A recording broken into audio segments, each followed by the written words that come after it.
The following interview is part of a series about life in Saudi Arabia. Join me as I embark on a journey to learn more about the place I grew up in.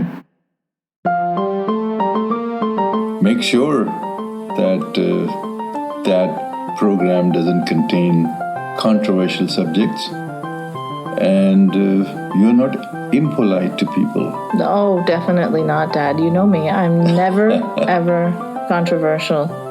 Or impolite. Yeah. Okay. Welcome to Conversations with your lovable, never pisses anyone off, never been banned from Facebook or YouTube, never been sabotaged or censored for politely expressing a difference of opinion. Ex-Muslim host Aina, keeping it non-controversial.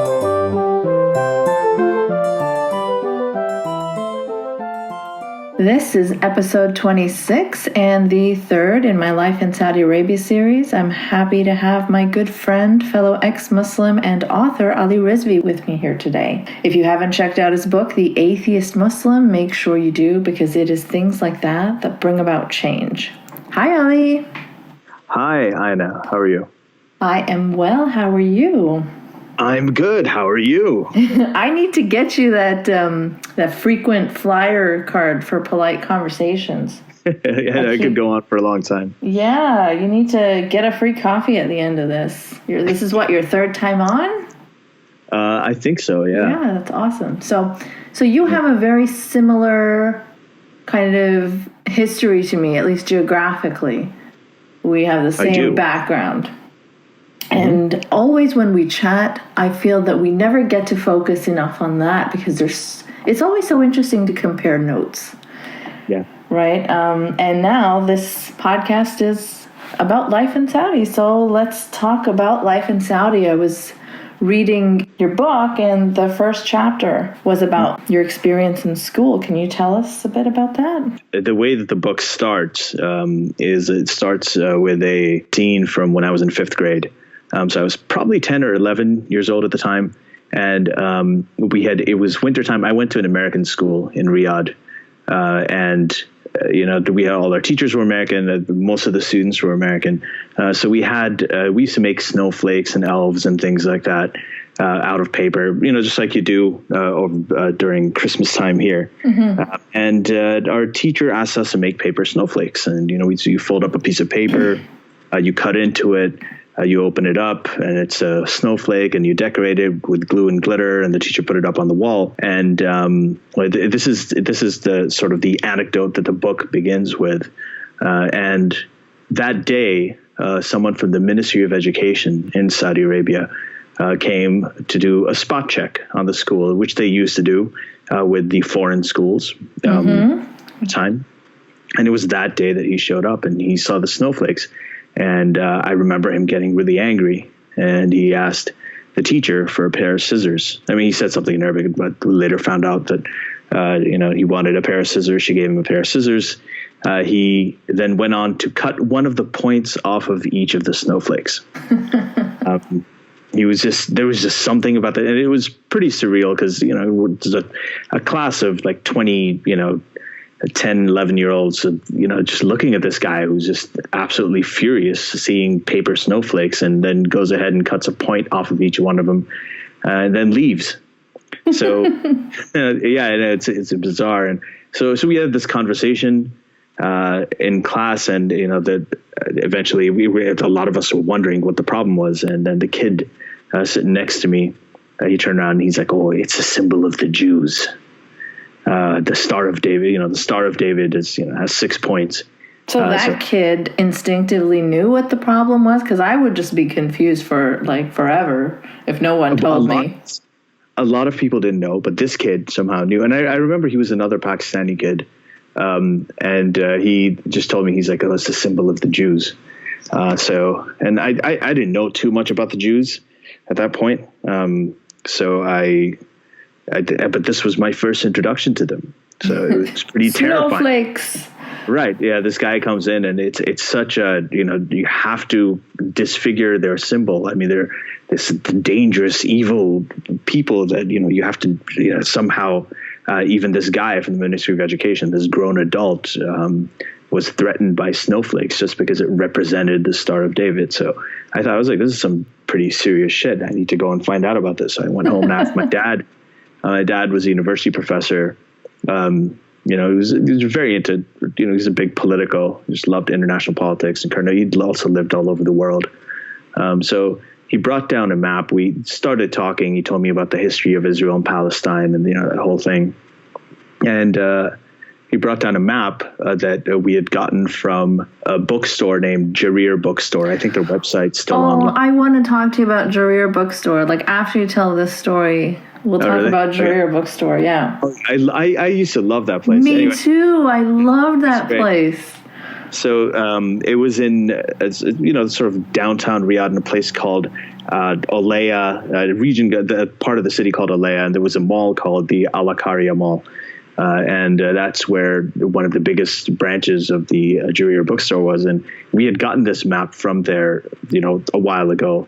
And he brought it down, and he tried to point out Israel. And I noticed that it wasn't even it wasn't even on the map. I mean, it wasn't like on TV. What they used to do is they just used to show it as part of Palestine. They never really showed Israel. They didn't recognize it. But in this map, it wasn't even that. It was just part of the Mediterranean. It was a little notch sticking into the land. So I don't know who specifically designed that map, but it was literally wiped off the map. So we had, that's one of the experiences I had. And then I go on to talk about, just generally, obviously my dad was a rational person. He told me that it's not, this is just how the Saudis think. But, there's lots of, I was going to school with people from, 80 different countries. And so, it was, I had to know that all of these people, they all have their own sort of history. They all have their own values, different cultures. And we understood that. I mean, that was normal for me growing up, just having friends from all kinds of different countries, speaking all kinds of different languages. I mean, I grew up in that environment. So it was a very alien idea for me to actually take, one group of people and hate them purely on the basis of, what family they were born into, and it was, that was one of the experiences that was really interesting. And then I go on to talk about how that came back to me later on in life when I was in Canada. But then, that's for that, I guess you got to read the book. Buy the book. Yeah, because that could go on forever. I'd have to read the whole book here. So. Yeah, but so the things that struck me about that is both the similarities and the differences in our experience. So you grew up in Riyadh, right? Right. I grew up in Jeddah, which is like the more liberal of the two, I suppose. Yeah. Obviously not liberal if you put it in a Western scale, but on a Saudi scale, it's definitely liberal. Definitely more than Riyadh, absolutely. Yeah. So we didn't have, you talked about calling Christmas, what was it, Snowflake Day and holiday? No. Christmas, it was winter holiday, winter break. Okay. So the winter recital. So everything had to do with pretty much winter. We didn't have any. I mean, you weren't allowed to have crosses or Jesus or the Nativity or any of that stuff. Yeah. But we had. The guy used to dress up as Santa Claus and come to school, and the Santa Claus, elves, reindeer, all of the other stuff. Those other myths. Those were okay. Well, so in my school, it was like officially very secular. The education was secular, but nobody really had a problem calling it Christmas. We did call it winter holiday, but like officially on the newsletters and stuff that went home, it was winter holiday. But everyone called it Christmas holidays. And that's the same. I think when we were talking to each other, it wasn't like nobody was allowed to use the word Christmas. Yeah. And also, when I was very little, we actually had like a Christmas pageant where there was a nativity, and we sang really now I think back, we're singing like religious Christian songs. And, I think I was dressed as one of the wise men, and my mom had to go find one of those long tunic type things for me to wear. So it's strange, like how in Saudi we had that. No, we didn't have anything like that unless it was done very unofficially. But yeah, just to clarify, what I was talking about is the official position. If there was anything that came out of the school that was written, if they were inviting the parents to the recital, it would be winter recital. The break would be winter break. Mm-hmm. But among each other, yeah, everybody used to talk about Christmas. Mm-hmm. Used to talk about within the school in person. Yeah. They did. It was kind of. I remember another incident. I mean, this isn't in the book, but we had a science teacher in grade 5, and when we were learning about evolution in the science textbook, mm-hmm. she just stopped and she told us to close the books, and she said that God created the Earth. And she was American, yeah. So like she was white American. And she wanted to basically tell us that evolution is, but evolution isn't as controversial in Islam as it is in Christianity. Yeah. I noticed that. So she told us all this stuff about how the Earth is 6,000 years old, and then she had us read through the book again, and then every time it said, somehow this happened, or anytime it explained how things got started. And how life got started, or anything like that, she'd just point out every part. That sounds really wrong. I mean, she wasn't bound by the First Amendment. She wasn't what? Sorry. She wasn't bound by the establishment of state religion, the ban against that in the U.S. In the U.S., you can't teach that in a public school. I understand. But in Saudi Arabia, she wasn't bound by that. She could do whatever. That wouldn't have been as controversial. Snowflakes, however, were. So. I get the sense that in my school that would have been controversial because religion was almost never mentioned, except for that one early nativity that I'm talking about. But that was actually a different school. That was my first school. But anyways. I mean, I think that if anybody had reported her, she may have been reprimanded, but I don't think she would have been fired or anything like that. But it was a very sort of out of the ordinary kind of incident. That's why I remember it. On the other hand, we had another science teacher, I think in 6th grade. I can't remember, but he was either lazy or he really loved Carl Sagan because, we'd go to the class and he'd just show us. He just put on the Carl Sagan Cosmos series on Betamax video. I don't know if you... Oh, Betamax. I remember Betamax. Yeah, so he'd put that on.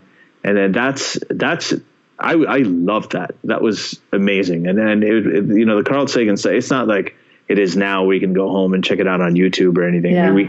That was my only access to it was in school. Mm-hmm. But you couldn't really get it anywhere else, videotapes of it. But like I just remember watching that and just keeping it in my memory for a very long time. Cool. So it was that as well. And it was an interesting experience.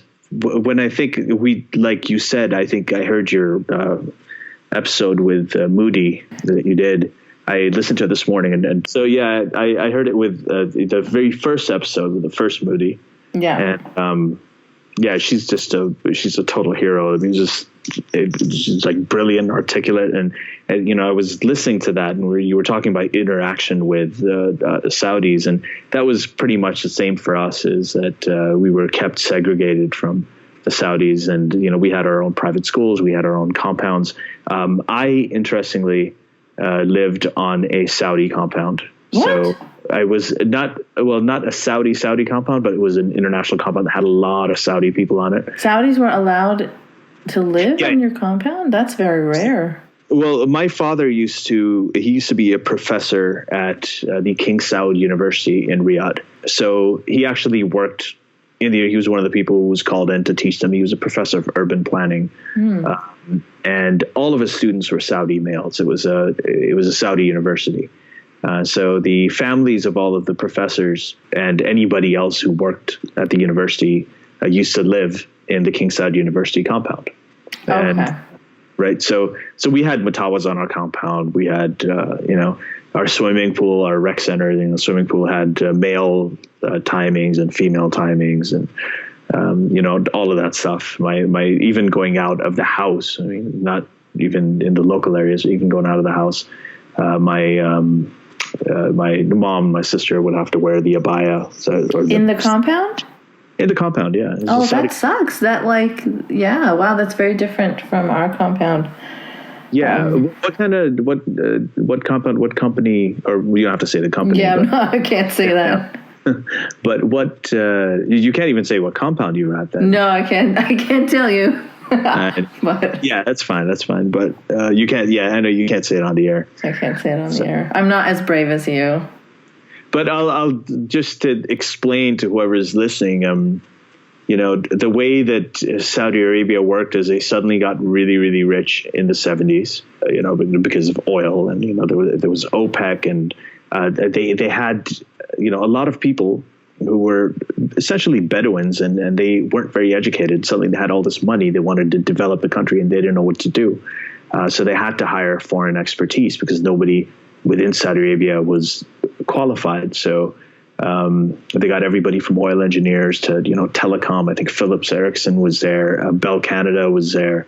All of the Bell Canada, the Canadian kids from the Bell Canada compound used to come to our school too. They also used to go to the American school. So they brought in all of these people, all this foreign expertise to kind of, build the country. But they didn't want them mixing with Saudi locals. So they set up these compounds where you weren't allowed to own land in Saudi Arabia. You couldn't own your own land. So your employer had to provide housing. So if your father or mother, actually usually father, worked for Phillips Ericsson, then you'd be at the Phillips Ericsson compound.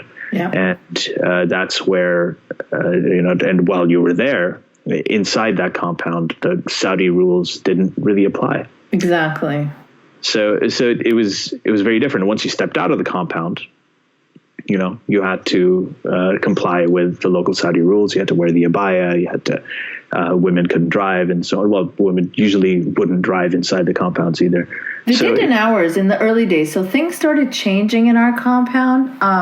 Like when I was younger, there was a bar, there was a theater, there was a Christmas parade, there was a club, all kinds of stuff. Women used to bathe topless at the pool. But then I think somehow they started to allow Saudis to live in, and then it was like one family and another family, and they started to object. And just throughout the years, we saw it deteriorate. Just life deteriorated. Well, it changed. One of the things that happened is as they started building up. So as I mentioned, my dad, the university he used to teach in, it was only Saudi males allowed in that university. So, my school, the American school, used to go up until 9th grade. And I think the maximum any English school or any other kind of foreign school could go up to was 12th grade. After that, all foreign kids had to go overseas or go to boarding school. That's what happened with me too. Because what they wanted to do was that the reason that they got in all of these foreign professors and foreign professionals is to be able to train the Saudis, and specifically the Saudi males, even though there was a section for the women as well that was separate and had much less funding. So they had so once a lot of the Saudis started to become educated, over the period of maybe a couple of decades or 15, 20 years, then the Saudi students they're graduating, they're going overseas, getting their specialization. Then they were coming back and they were replacing the foreigners as professors, as everything else. So that's probably why later on you started seeing Saudi families moving back in. Not back in. They weren't allowed though before, even if the Saudis that worked at my dad's company they were not allowed to live on the compound with the Westerners or the foreigners. But at some point that changed, and then they were allowed in, and then the swimming pool started to have separate timings, and then the Westerners started to leave from the compound. And what a lot of the Saudis did is that in our compound there was like little white picket fences and low hedges and stuff around everyone's houses that made it look cute. But then when Saudis come in, they built these giant unfinished gray brick walls for privacy around their house. Yeah. And it was just strange. I mean, I think it's just interesting that when I talk to the locals, we always heard about the royal family.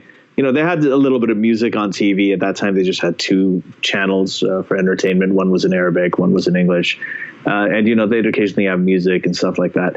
And I noticed that actually the population, the average Saudi, and I had a little bit more interaction with them than you did just because of where I lived on the compound. And you're male, so I guess you could go more places. That as well, yeah.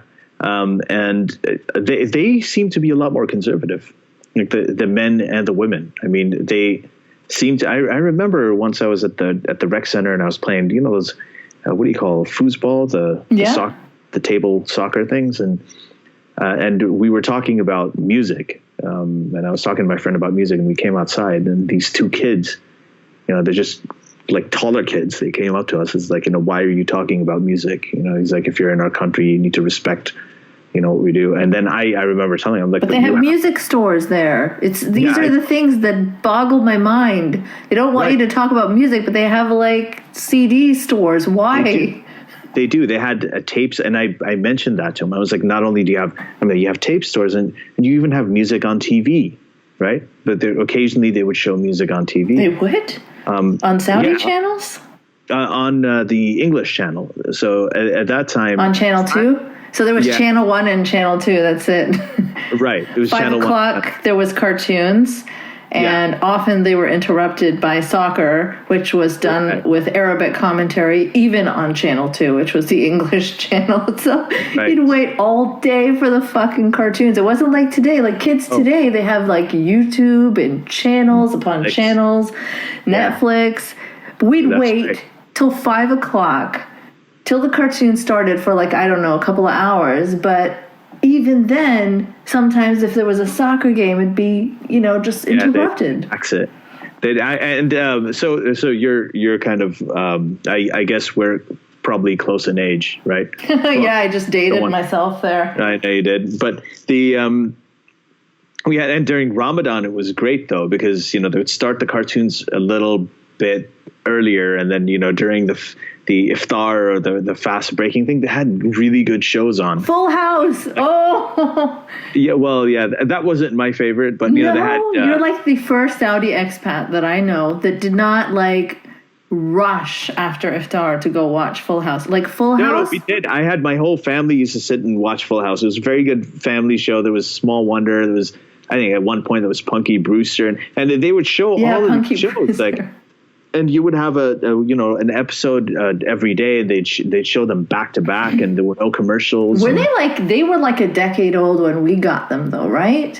I'm pretty sure. Were they like? They were.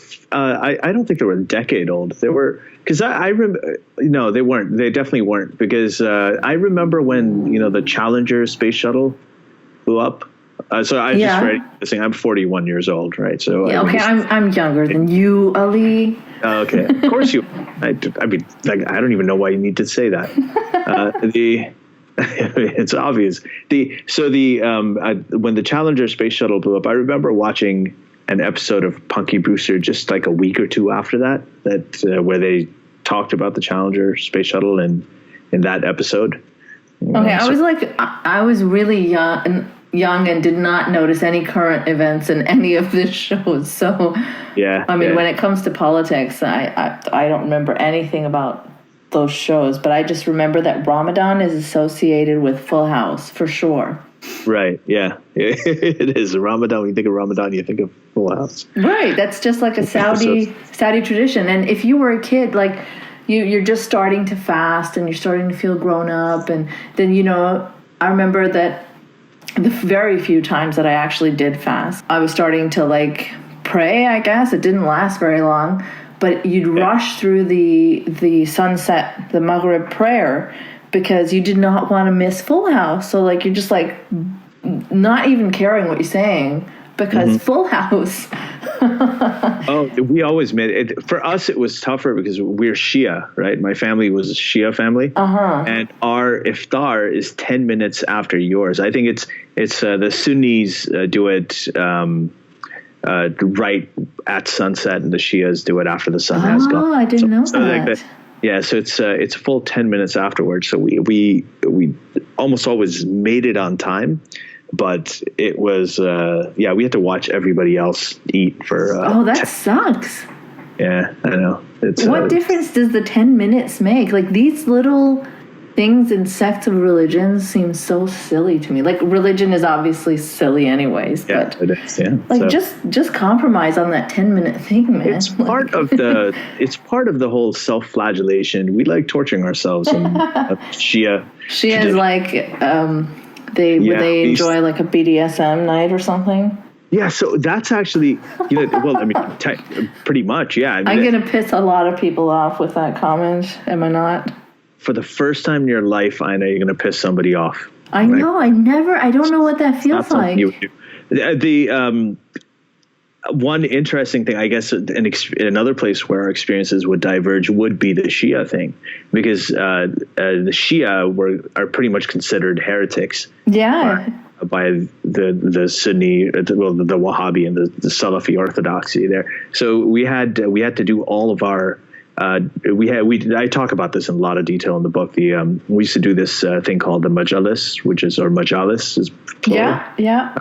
And during the Islamic month of Muharram, 1400 years ago, Muhammad's grandson Hussein was killed in battle. And the Shia still mourn that every year. So when you have seen, if you've seen any pictures online on Ashura of people in Iraq cutting themselves with knives and bleeding and beating themselves, that is part of that self-flagellation tradition that happens on Ashura for Shia Muslims.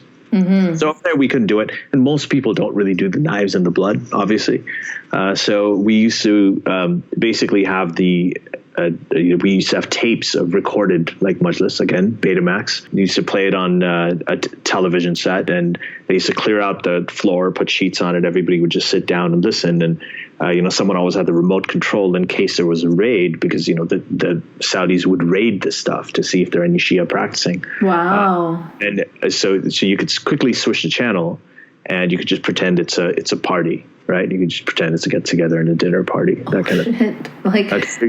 Yeah, see, that stuff I have no idea about. I guess that's the Sunni privilege, right? Yeah, you had the Sunni privilege. Yeah, though my family's like not Wahhabi at all, and they're very like Sufi.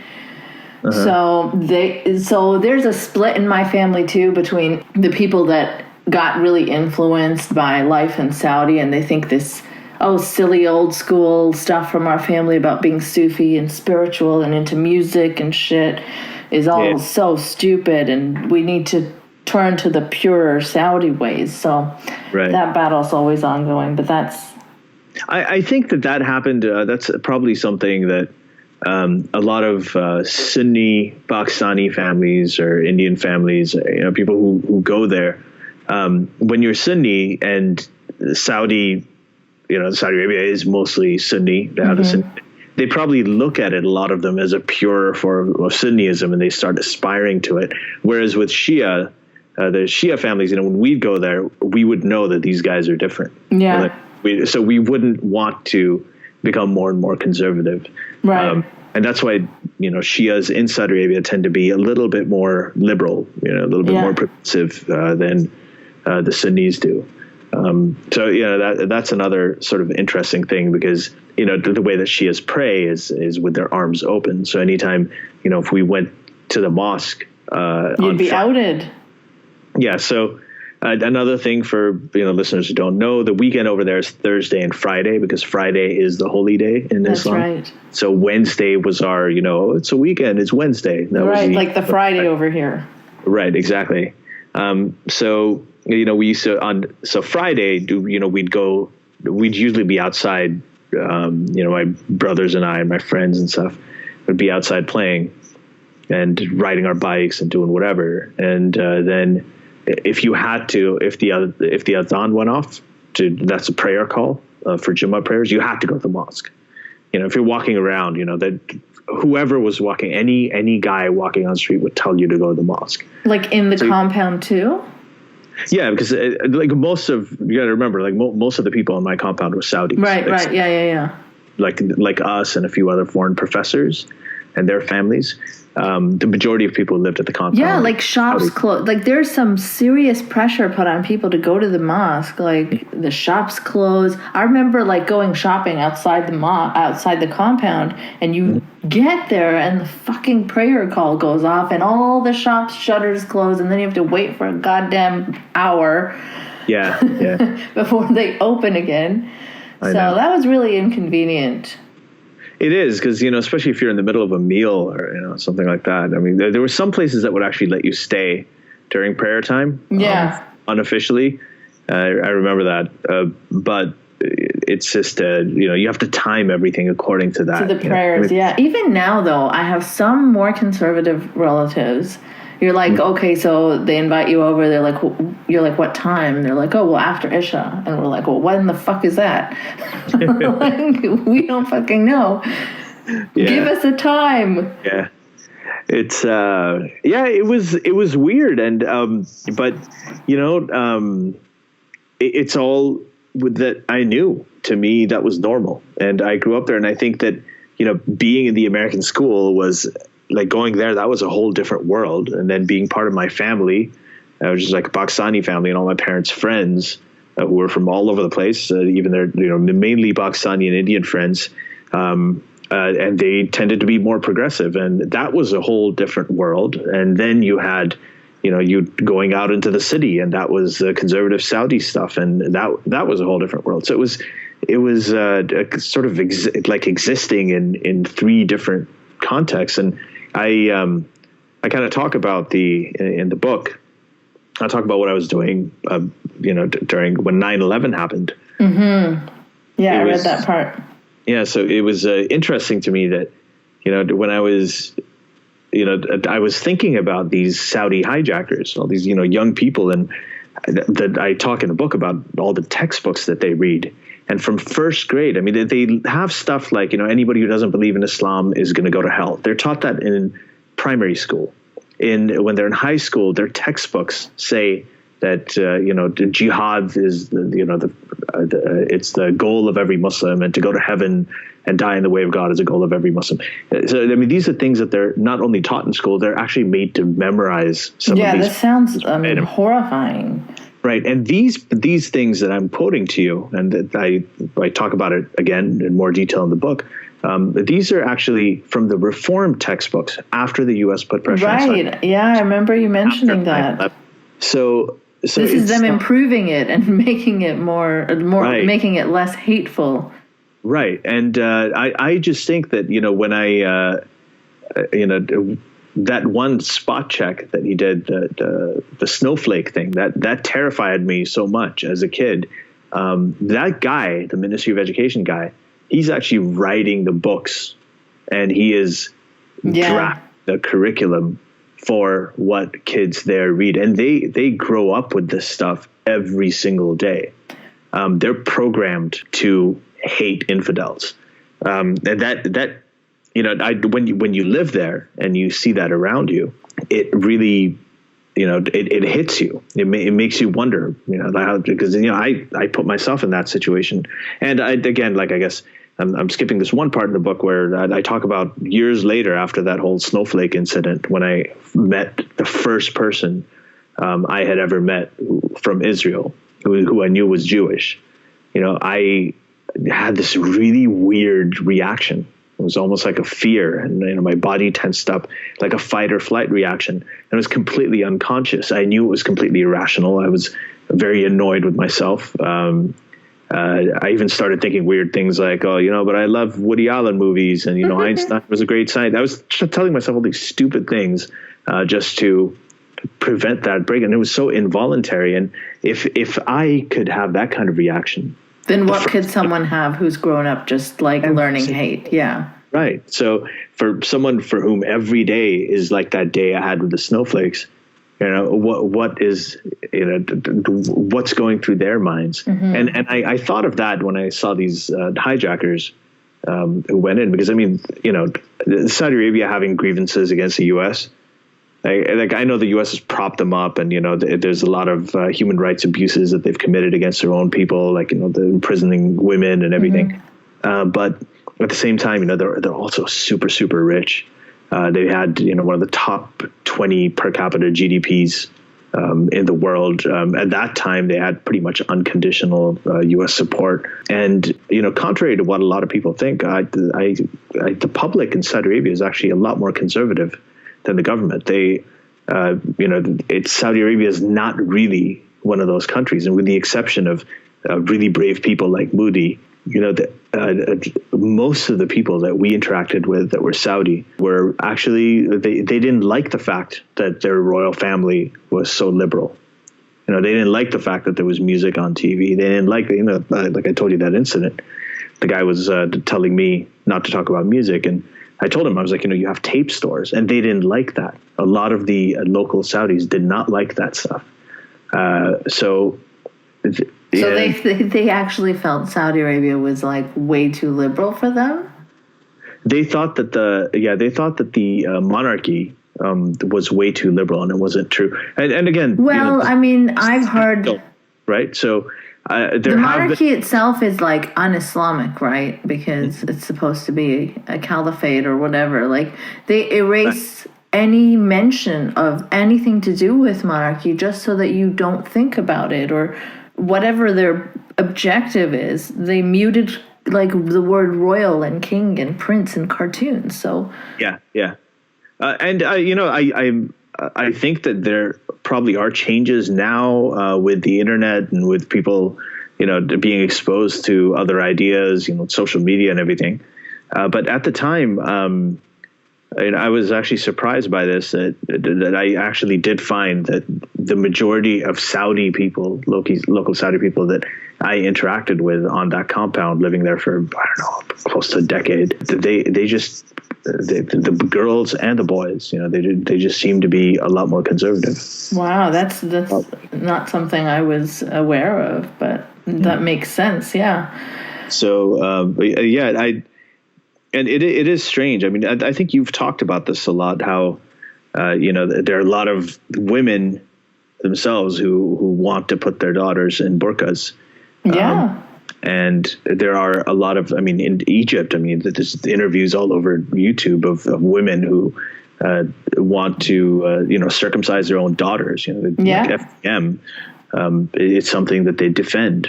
They're like, I had it done, it worked for me, and of course my daughter's going to have this. I think Ayaan Hirsi Ali talks about how her grandmother actually did it. Her parents did not want her, circumcised, but her grandmother actually really wanted to do it. So she almost tried to do it behind her back. I apologize if I'm getting the details of this wrong, but I think it was something like that. Yeah, without the help of women perpetuating this stuff. And then the ones that have the freedom to choose, they also continue, right? That's what makes me especially upset about these, I'm so liberated and hijab is so empowering activists, because they are the ones with the choice now, and they choose to keep this going. So that choice comes with a burden of them keeping this going for women who don't have that choice. Look at these. There's a movement right now to go into the inauguration to show solidarity with Muslims. Yeah, to wear fucking hijabs. Yeah. So it's even Western women. So twisted. This is sort of like, if you were, I'm going to bring my wife Alishba's analogy here again, that if there was some sort of injustice against people in the South, right, and people wanted to show solidarity with people in the South, then everybody showed up with Confederate flags. Right? That's pretty much how insane this is. That is how I take their. But there will be plenty of Muslim women saying no, and so those are the majority, unfortunately, who've kind of drank that Kool-Aid and say this is feminist, this is empowering, and this is my choice, and so they are the larger number. That's what the Western left sees, unfortunately. They do not see the minority within the minority, and those are the people that are struggling to get rid of these traditions. Right, and I in the book, I say that, Islam in places where Muslims are a majority, Islam is a religion, but in places where Muslims are a minority, Islam is an identity. So, like in the sense that over here, since Muslims are a minority, the liberal conscience is sort of it lends itself to protecting the rights of minorities.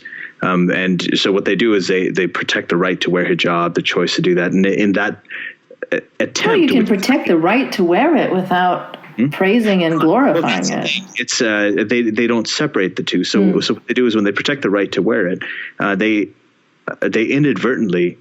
and they say that there's women over here who choose to wear it as a symbol of their identity, but that same hijab in a place where Muslims are a majority is used to is forced onto women by their husbands and their fathers and the government and all this, and they don't realize that. I think it was I heard Don Lemon talk about this, a CNN anchor, where he was talking about conservatives and liberals, and he was saying that it was interesting to him that a lot of black people, and he's a black gay man, is that the black people vote Democrat, and the Democrats are pretty much associated with the black demographic. When you support people out of your well-intentioned, you have these well-intentioned liberal ideals, and you support a minority like Muslims, but their views are very conservative. If you look at their views, you can pretty much line them up with conservative parties and conservative politics. They have problems with same-sex marriage. They have a lot of misogynistic attitudes. The religion itself has, it has this stuff codified in it. Well, that's like the Muslim Trump voter that I interviewed a while ago, Saba Ahmed. She was actually pretty honest, and it was refreshing because a lot of people who voted Trump, I find, are just making a lot of strange excuses. But she was like, well, no, I don't like abortions, and I don't believe in, I believe in traditional family values. So I was like, okay, well, at least you're telling the truth, and that's why you're going with... Well, I mean, that's that now she has sort of traditional values with, the 3 wives and the 5 kids from 3 wives and divorces and everything. The possible golden showers and... Oh, yeah. The golden it's all very traditional. Do you think that's true? You believe it?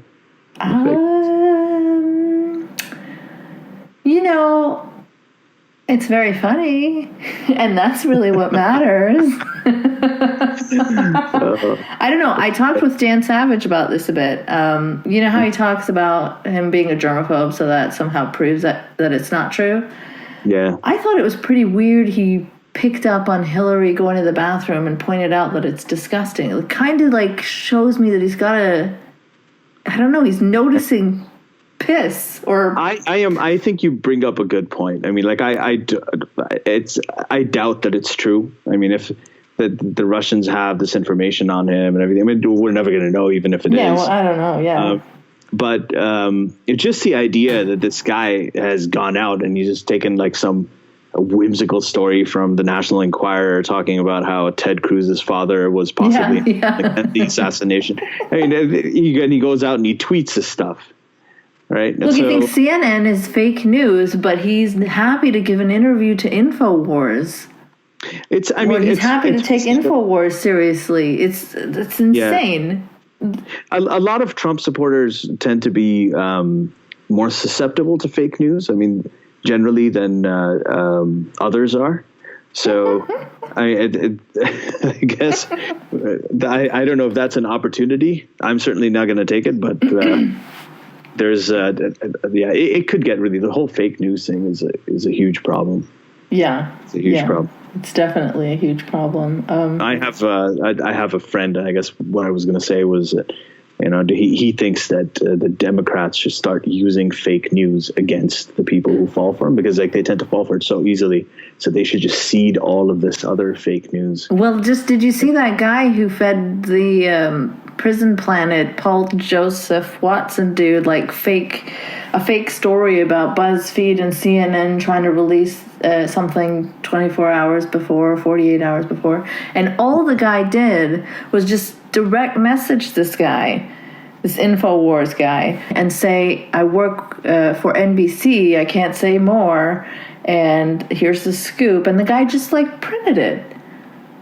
Yeah. And then he sent a picture of this direct message to BuzzFeed, and then they published it. And so... Yeah, like I think that I have a lot of... it's been amazing, the stuff I've seen. I've seen people post stuff from Press TV.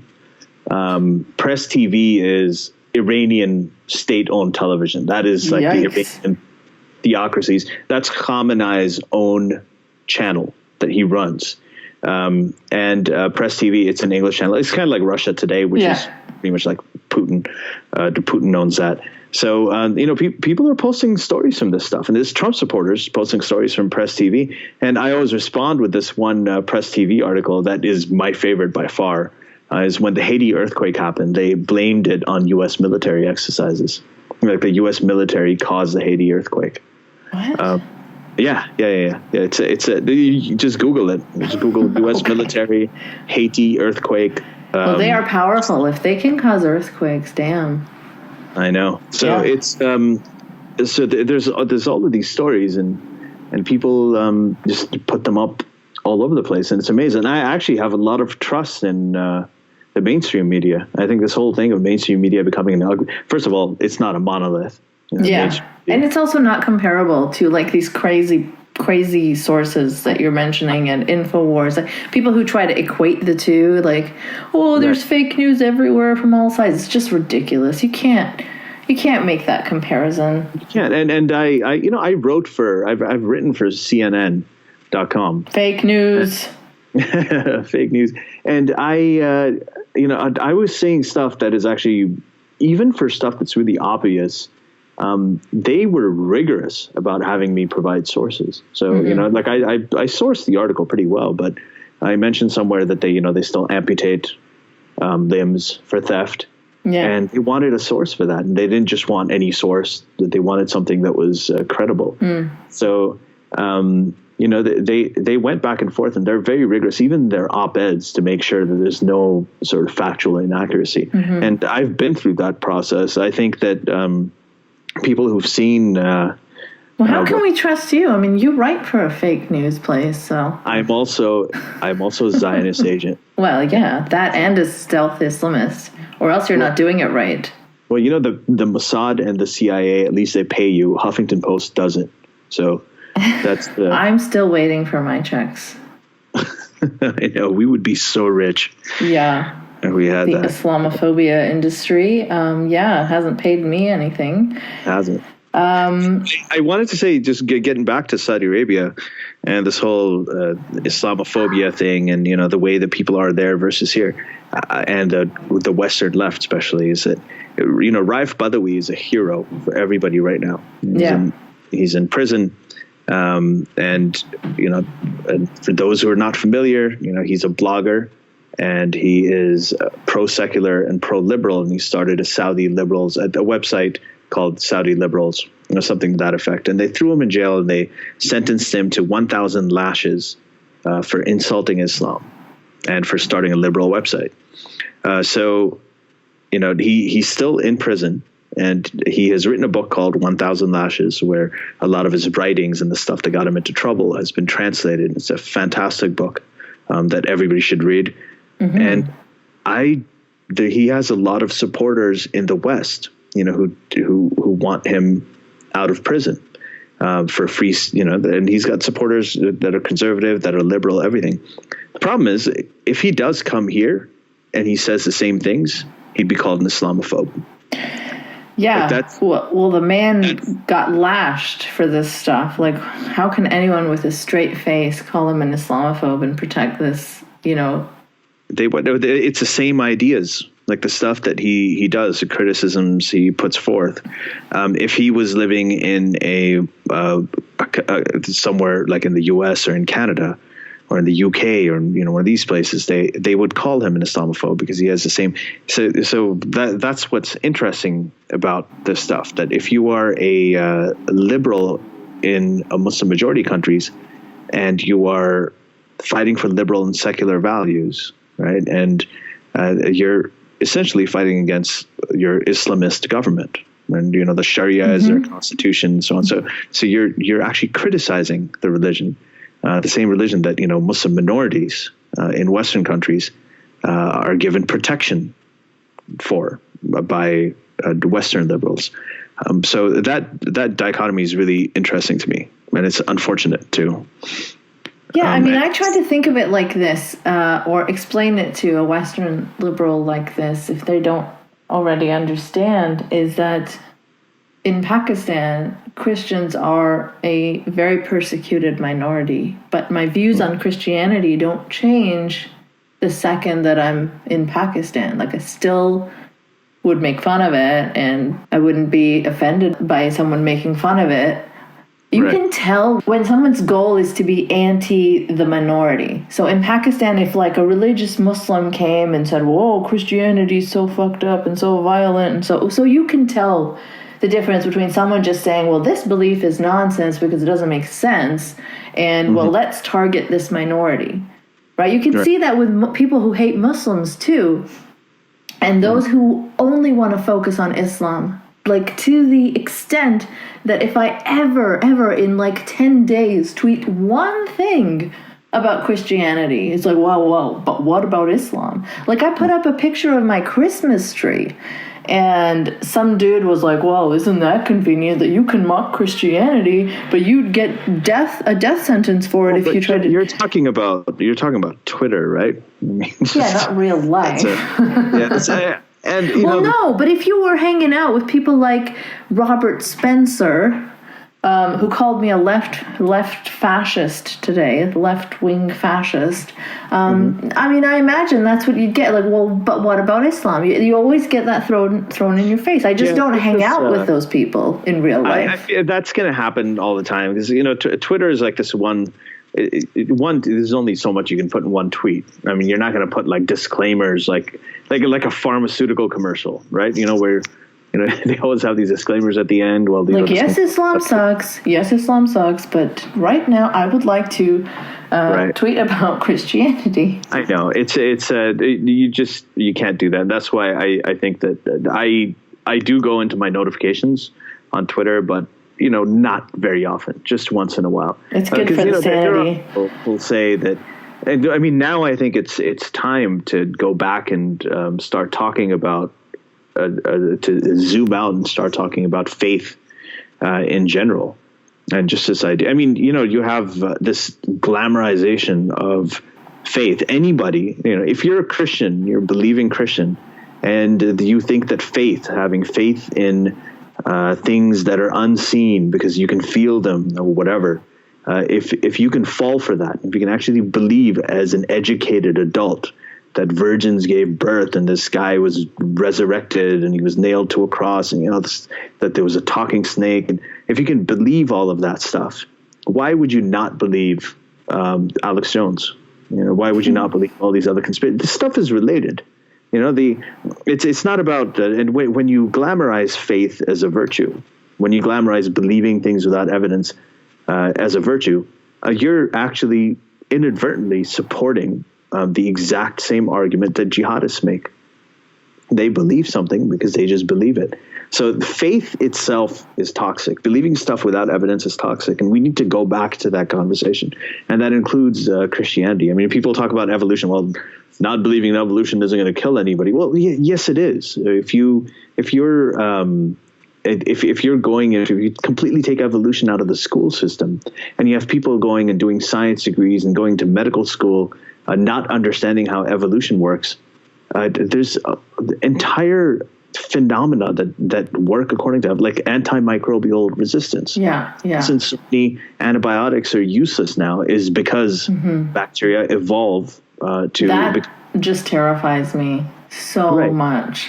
if you don't understand these processes, I mean, we do right now. People don't think of it as such a big deal because since before penicillin, I mean, pneumonia was now heart disease is the biggest killer. At that point, pneumonia was right at the top. Yeah, pneumonia and these infections were the biggest issue. But these are like specific things in faith that you're talking about, right? That are very harmful and very toxic. But what if we hammered it down to a very benign, I I don't have a problem with people who are believers if they would just like keep it to themselves.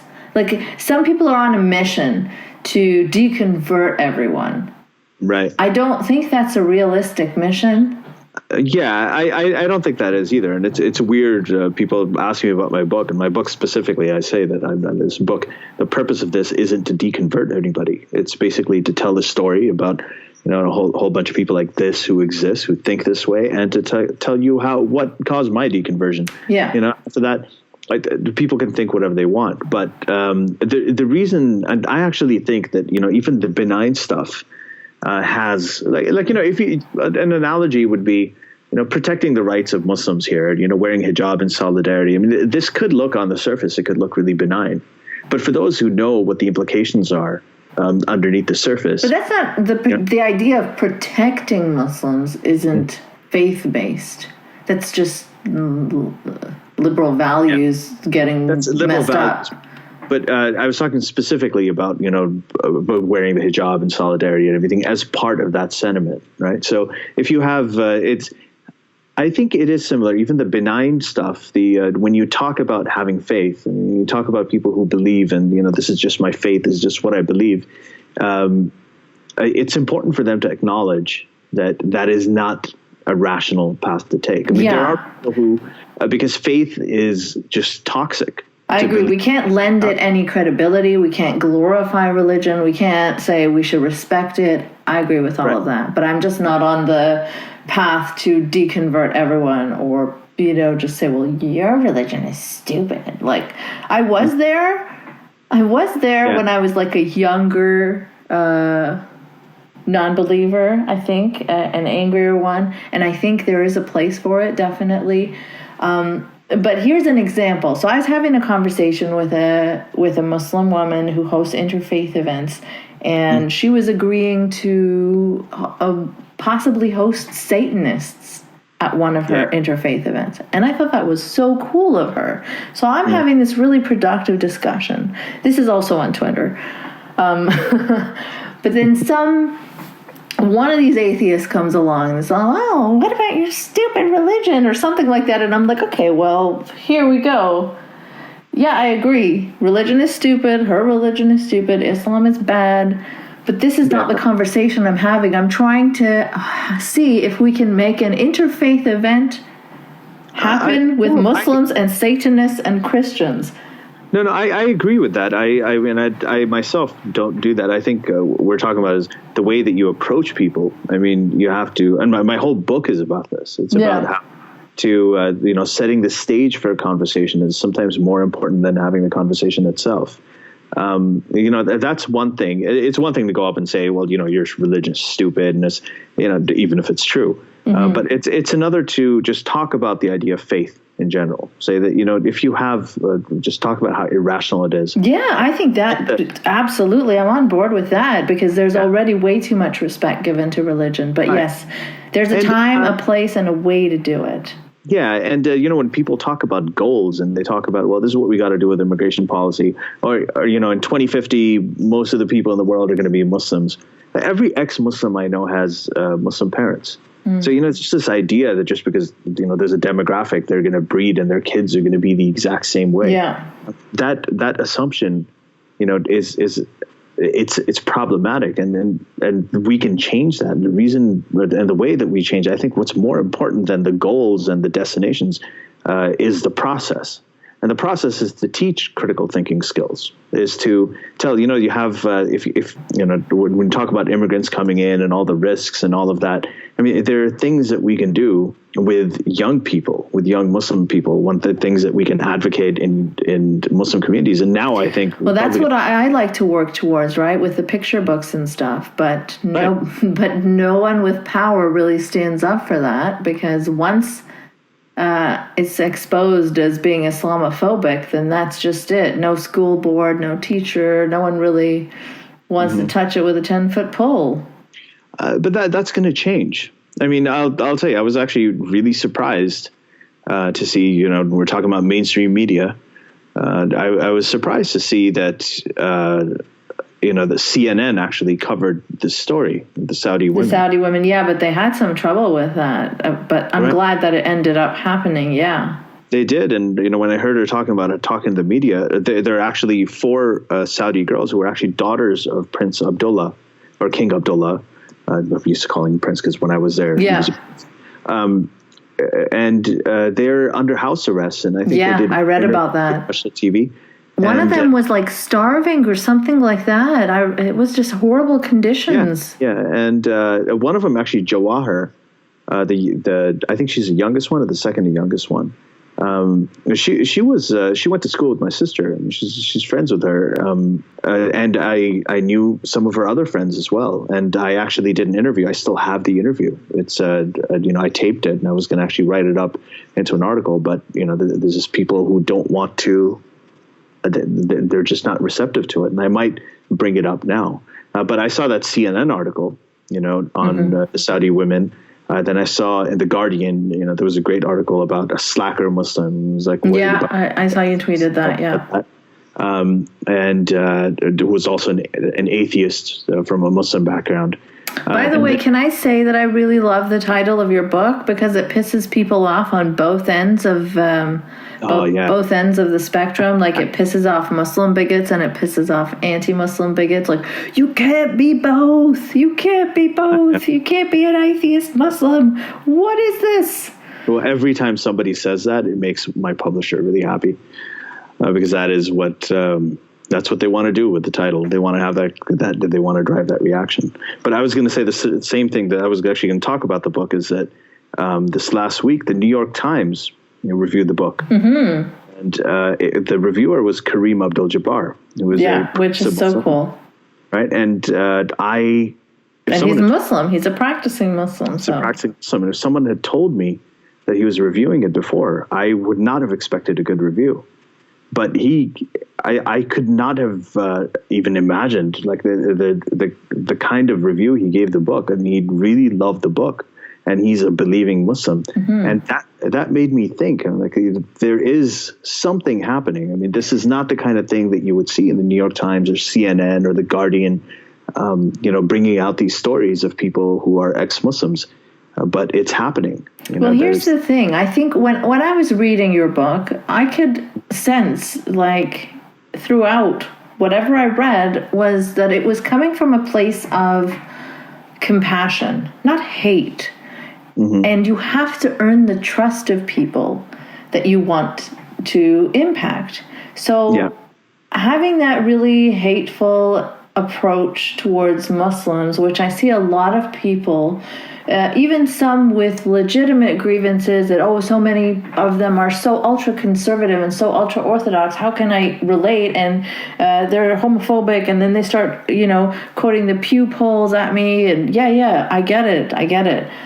But you're never going to change. This is just going to increase polarization, this attitude. I think that you nailed it. The way a running theme through the book is the separation of Islamic ideology from Muslim identity. Mm-hmm. And what I have found personally, and I think when I saw the Kareem Abdul-Jabbar review, I actually saw that work. Yeah. What I consciously tried to do in the book is lock down the connection on identity. So you talk to people, you're like, hey, these are my experiences growing up as a Muslim. I saw these, all this stuff that happened. I saw in Saudi Arabia. I understand why they are this way. I grew up with these traditions. I still value them. These are the things I still take part in. And like I'm like you. We've been together. Remember when we did this? Remember the Ramadan TV shows? Remember, all these things that we connect. And then once you form that connection, and that the person is, you've locked that connection. Well, you're humanizing it. Yeah, then once you have done that, then you build and you start talking about the ideas. Yeah. When you do, that's when people are more receptive. Because now they're not taking it as a personal attack. They're not taking it as an attack on their identity. They're separating the ideas from the identity because you've already locked down the connection with the identity. So they know that you're not attacking that because you have the same thing. It's this is a very complicated way of saying that, once you find things that you have in common as people, then it makes it a lot easier to debate ideas. And that's what I tried to do in the book. And I see that it's working. And that's why I think it's going to get a better reception from Muslims, which is what is needed, like that. And that which is amazing to me, because I pulled no punches when it came to skewering the religion, the actual faith. That's great. I ripped it apart. I mean, there's a chapter in it called "The Quran: Misinterpretation, Misunderstanding, and Metaphor." That's the title of the chapter, where I actually go with some of the most, I guess, popular verses, and I've completely skewered them. But once you lock down the Muslim, the identity aspect, once you have the term Muslim in the title, suddenly even that is something that the progressive Muslims like Kareem Abdul-Jabbar were receptive to. I'm still kind of figuring it out. I don't understand it. And he's not the only one. I mean, there are other Muslims, some of my mom's friends, they've been receptive to it. It's fascinating to me how that's happening. The fact that you can actually communicate these super blasphemous ideas and have believing Muslims be receptive to them. So as far as the title is just basically a play on the fact that people can't shake the Muslim label. There are millions and millions of atheists living in the Muslim world. And this is documented by polls, including a Gallup poll that showed that at least 1 million people in Saudi Arabia, 5% of the population, considers themselves confirmed atheists. So, there's millions of them, but their governments won't let them shake the Muslim label. And now, people like Trump with his Muslim bans and everything, he's lumping them all into one category. And that's actually making more people want to use it in retaliation, right? And that's what the far right does with the hijab as well. It kind of makes martyrs of conservative Muslims, and then they get propped up. So, and then people like you and me are stuck in the middle of the left and the right, screwed as always. Yep.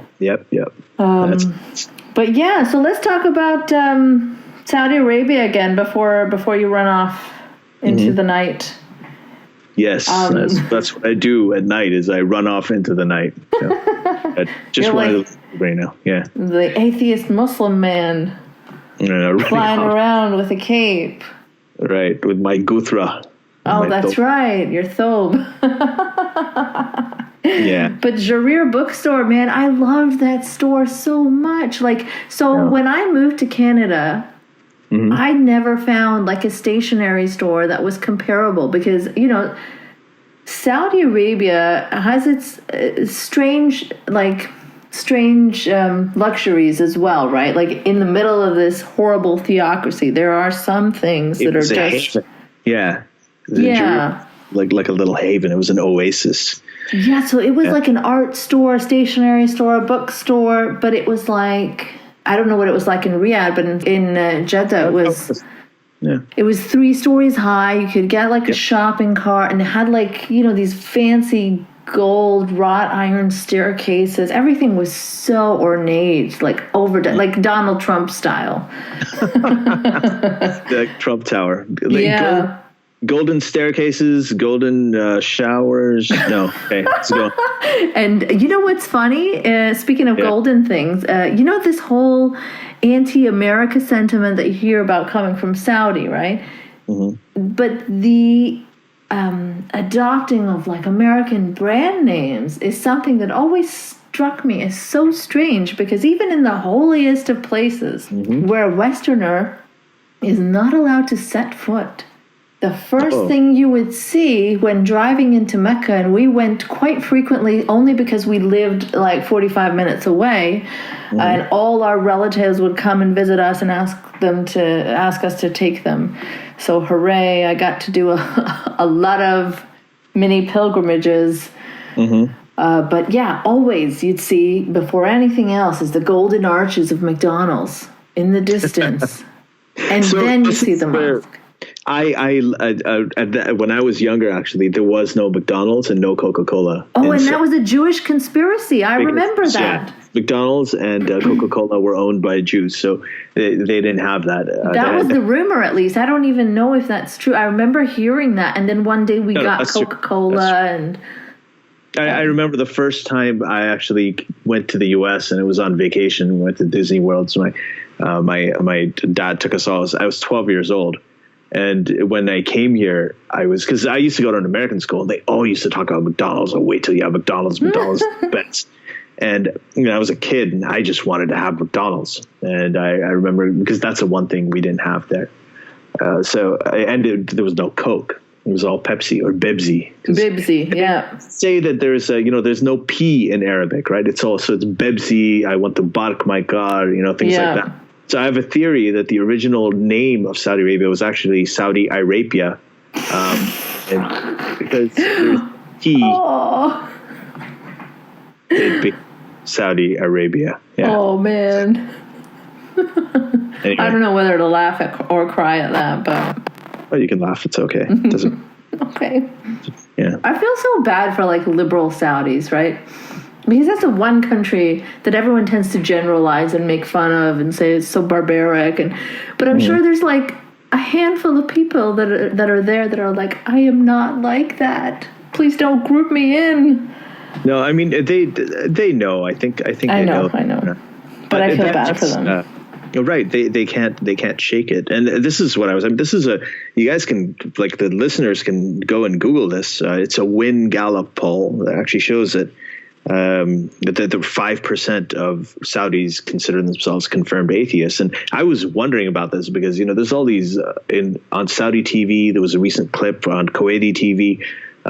Where TV anchors are really worried about this wave of atheism that's spreading throughout so I was actually really stunned to see that result. And, 19% of Saudis in the same poll said that they were non-religious. They described themselves as non-religious. Well, that's really hopeful. That's really great if that's...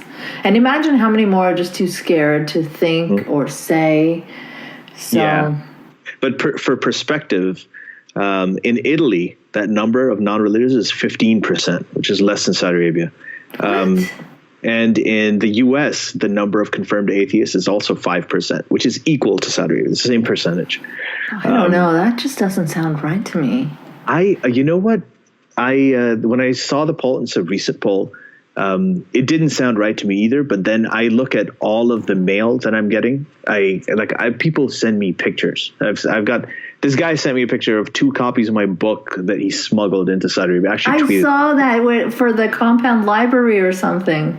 Right, and these are the people who publicly tweet. I have gotten pictures from people who just send them to my inbox. And I've heard from them, especially a lot of like LGBT Saudis, and I hear from them a lot.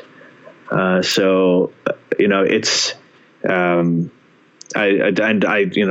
there's another story I was about to get into about this guy who just emailed me just last week, but I realized if I talk about it, I might give away some of his personal details or identities. So I won't get into that right now, I think, until I figure out a way to tell it without compromising it. But loads and loads and loads of messages. And I was wondering, they were increasing over the last 7 or 8 years since I've been writing.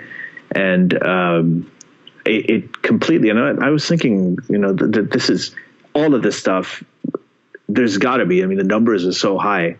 This is my anecdotal experience, but it seems like there's something happening. But now when I'm looking at it more and more, it seems like this is real. And it makes sense. You've got the internet, you've got these people looking at... Yeah, that's going to change everything, I think. Even though they can't access a lot of sites, just having Twitter and Facebook gives you access to a lot of different perspectives, which we didn't really have in Saudi. So that's... And there was this guy who translated... the God Delusion. Right, I heard about that. To Arabic, and just in Saudi Arabia, you got 10 million downloads. You got to be brave to download that in Saudi. Right. That's awesome. It is. It's so. I am probably. People do ask me if I'm optimistic, and I tend to be more optimistic, but I'm cautiously optimistic. But I do see a change. My reference. Yeah, I see it. We've seen it happen, like before our eyes, even, right? From when the internet did not exist, and from now, like. Yeah, and my reference point is a Salman Rushdie case. Like when when I look at things now and everyone's like, oh, things are getting worse, everything's really tough for non-believers and this and that. And I look back at the Salman Rushdie days, and by no means is life suddenly rosy for ex-Muslims or for non-believers. But we've come a huge way, a long way from the Salman Rushdie days. Yeah, really, there's been a lot of progress, and I'm seeing it, like, especially now as the numbers grow. There are even factions within ex-Muslims. Like there's the sort of the super liberal ones, the sort of conservative ones. There's like the Shia ex-Muslims and the Sunni ex-Muslims. It's all kinds of crazy shit. Like, I mean, you know about this. I mean, you guys, you've seen this stuff online. And yeah, I'm happy to be kind of outside of the ex-Muslim politics. Yeah, but the fact is, I mean, usually when you have a movement that grows to a large extent, becomes really, really big in size, then you start getting factions. That's actually a symptom. It's an encouraging thing that this is something that's gotten big enough, and there's enough people out there and talking amongst each other that they have different views. That's actually such a good way to put it, Ali, because some of it has been bothering me. So I see like a lot of ex-Muslims kind of leading way right, way to the right. Yeah. And I understand that that's really alluring and it's kind of easier, and the right is so welcoming of people who just don't like Islam, and the left is really not. So why would you stick around? So I get it. It's a lot of anger. There's the right is very, very good at mobilizing anger. Yeah. And there are a lot of people who may not have had experiences like you and me. It also depends on how badly you've been treated under the religion, right? If you've been really badly abused by it and really, really affected by it, then I can see the need to lash out in anger. Yeah, there are people that are going to come out and they're going to look at someone like if they come from a really, really rough place and they've barely just gotten out by the skin of their teeth, and they've escaped and they've finally gotten here, and then they see they hear this conversation with us, and they consider us to have privileged souls because we're still cool with our families and things like they'll look at this and they'll be like, well, that's not my story. I'm angrier than that. This is bullshit. But I don't want to say assalamu alaikum to people. I don't fucking want to say assalamu alaikum to people. That's one thing that really pisses me off too. But I still do it. I become a social justice warrior when it comes to like saying salam. Yeah. That's what I'm trying to say is that's your story. That's your experience. You're also a woman. I'm a man. Like there's your experience, even in a liberal sort of progressive family, is going to be a lot different than what I had. Because, as I may have like ideological differences, I'm probably okay with going out and saying assalamu alaikum to when I go into, a Pakistani grocery store or whatever. Yeah. I may be okay with it. But, for you, because, you're a woman, your experience, even though we had sort of similar family backgrounds and stuff, it was very different. My sister and I, we lived in the same family, have totally different experiences. From living in Saudi Arabia, there are things that I could do that she couldn't. Yeah, it's pretty much everything. So, like even within that, there's many differences people have, and that experience sort of informs what they align with. So, and the problem is, the unfortunate thing is the right now, like your people like Robert Spencer and I think I want absolutely nothing to do with him. But oh man, you just sent him after me again on Twitter. Thanks, Ali. I'm sorry. Or maybe it's a symptom when people are coming after you. It's a symptom that you're getting through. Mm-hmm. If you're getting through, and you're right there. There are people who have been doing this stuff for years, and they've been in the public eye for years. And they're sitting there and taking the time to respond to every little thing you're saying. That means that you have enough influence. No, they're just randomly attacking me when I'm not saying things to them. Like he just came at me a month later. Even more that you're getting through. That means you have people, you have influential people that you've had on your podcast. You've had these conversations. Remember the Nick Cohen episode, you had him on. That was an excellent conversation. You had Sam Harris on. That was an excellent conversation. People seeing this. And there are people that are appreciating what you're doing. Right. They are listening to you. Your message is getting through.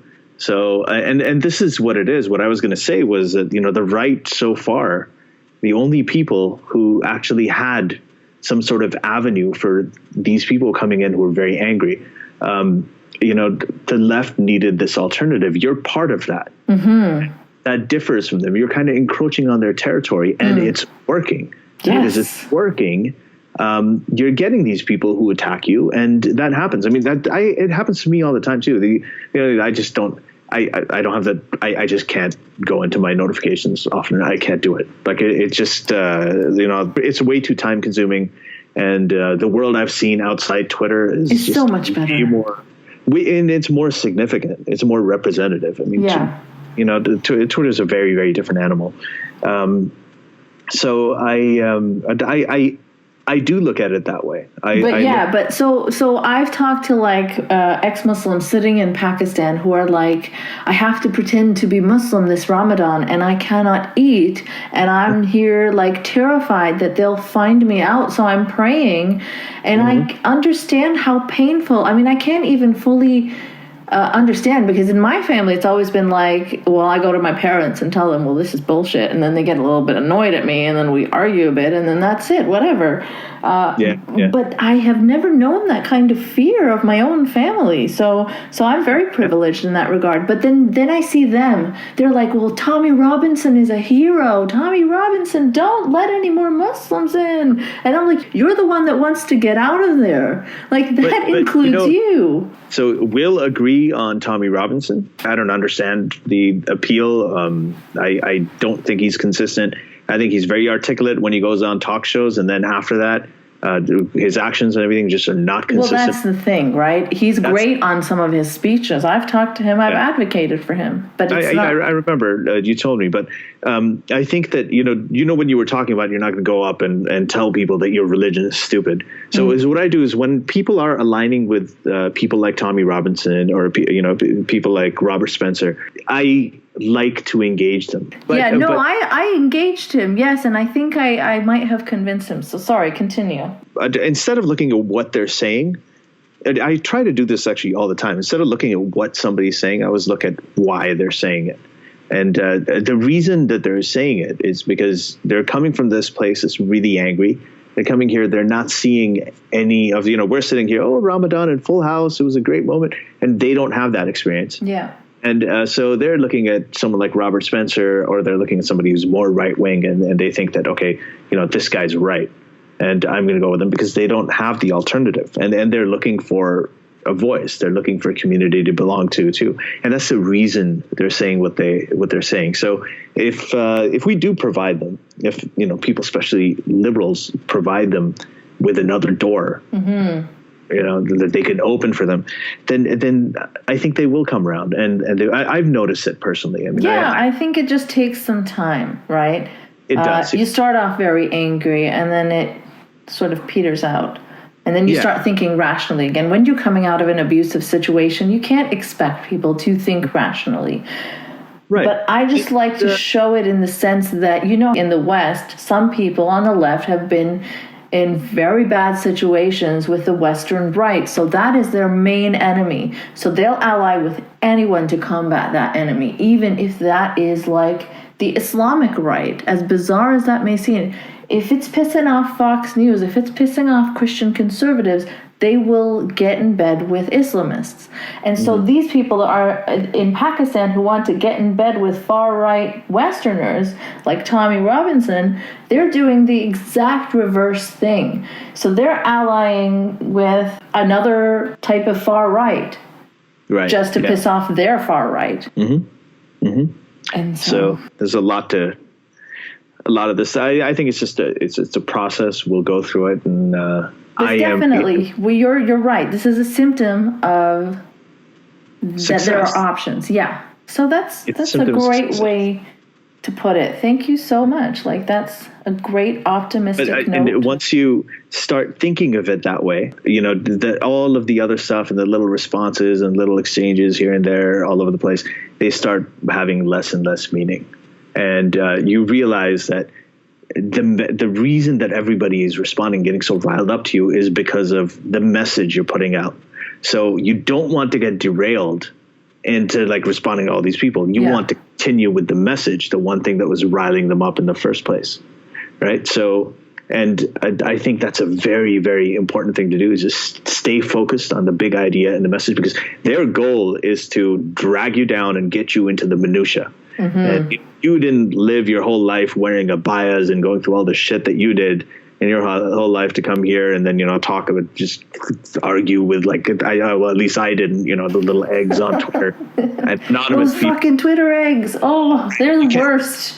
Yeah, because they can be, right? I mean, that's I think I had a Twitter egg argue with me about being anonymous, about how I'm an anonymous coward, and I was so mad because you're a Twitter egg.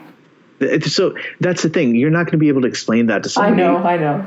So there's no point. I just, that's why I wrote a book. It's just eventually, if they're interested enough, they'll read a book. If they don't read a book, I don't really think that I could get to them anyway. And if I could get to them, it's not going to happen on fucking Twitter. Yeah, not in 140 characters. Just let it go. So I just don't bother. Twitter's it's a broadcasting tool. It's a way to get out your ideas and your the stuff that you want to spread out. And yes, it's good to engage with people who, I think if somebody has a reasonable argument that I respect, then I'll engage them for a little bit as I can. But otherwise, it's just it's very hard if it's like a famous. I think it distracts you from your main message. Sorry, go ahead. You were saying if it's like a famous person that's sending 1,000 followers or hundreds of thousands of followers after you. One time, my good friend Tarek Fatah said, your friend too, huh? Yeah. The guy who thought that you were somebody's undercover wife. Yeah, I remember that. Right, that guy. I forget whose wife he thought it was. Now it all makes sense. That's why you've been on my show 3 times, because you're sitting right across me in the living room. There we go. Yeah. No, but so he once tweeted about me being a burqa supporter, which is, there is no kernel of truth. I am the harshest anti-burqa person ever. I think you and I have had disagreements about, Yeah. So he just tweeted this thing about me being pro burqa and how I should be ashamed of myself or something. And then all his right-wing Hindu nationalist fans, hundreds of them, started attacking me for being pro burqa. And that's you know what, that's happened to me too with Talib Kweli, the rapper. Yeah, I remember that. And you'll send people after you, and eventually, what I do is if I have something to say, 1 or 2 things to say, I'll say those 1 or 2 things. Yeah, and then just let it be. I just back away and I move on to something else, because you can't you just can't do it. It's a waste of time. It's toxic. What they want you to do is they want you to be distracted and be derailed from what you're doing. They want a reaction out of you. They want a rise out of you. And these are people who, by the way, hate to be ignored. Especially. This guy, if he tweets at you and if he says something, and I remember this, if he tries to do and you don't respond to him, that he goes apeshit. He'll go nuts, because the way that he says stuff, it's incendiary. It's it's provocative. It's even false. Most of the time, it's false. And he'll say things because he wants a reaction. Right. And, I think he said that you and I, or ex-Muslims from Pakistan, are into Islam and I know. Weird it's stuff. And you can't, and chances are, if you're outside the Twitter world, if you're not able to take what someone's saying seriously, most reasonable people aren't taking them seriously either. So you can, kind of take a little bit of solace in that fact.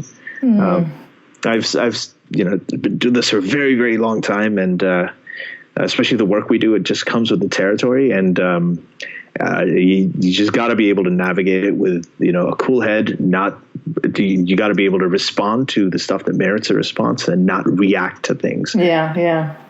Merit any reaction. So I think that's the way to do it. Yeah, and if anyone that's listening is wondering what these secret undercover wife stuff is, you should check out the Polite Conversations episode with Tarek Fatah. Yeah. Yeah. Okay, anyway. Well, thanks for coming on and chatting about life in Saudi. Yeah, it's awesome always comparing notes, especially with someone who's had such a similar background. And Saudi is such a strange place to grow up in. You know, the longer I've lived outside it, the more I realize it. But yeah, good luck with everything else that you're doing, and keep on doing awesome stuff like that book. Everybody check Ali's book out, The Atheist Muslim. And yeah. All right, well. Thanks for having me. Yeah, you take care. Thanks for listening to another episode of Polite Conversations. You can support this podcast by sharing the shit out of it, making some noise about it, or contributing via Patreon. Patreon.com/nice mangoes. No E in mangoes. Also, you can follow me on Twitter @nice mangoes. If you want to make a one-time donation instead of a monthly Patreon one, you can do so via PayPal. nicemangoes.blog@gmail.com. Remember, no E in mangoes. If you've got an interesting story and would potentially like to be a guest, you can email me there too. A special thanks to Dylan Beck for theme music, sound, and production help.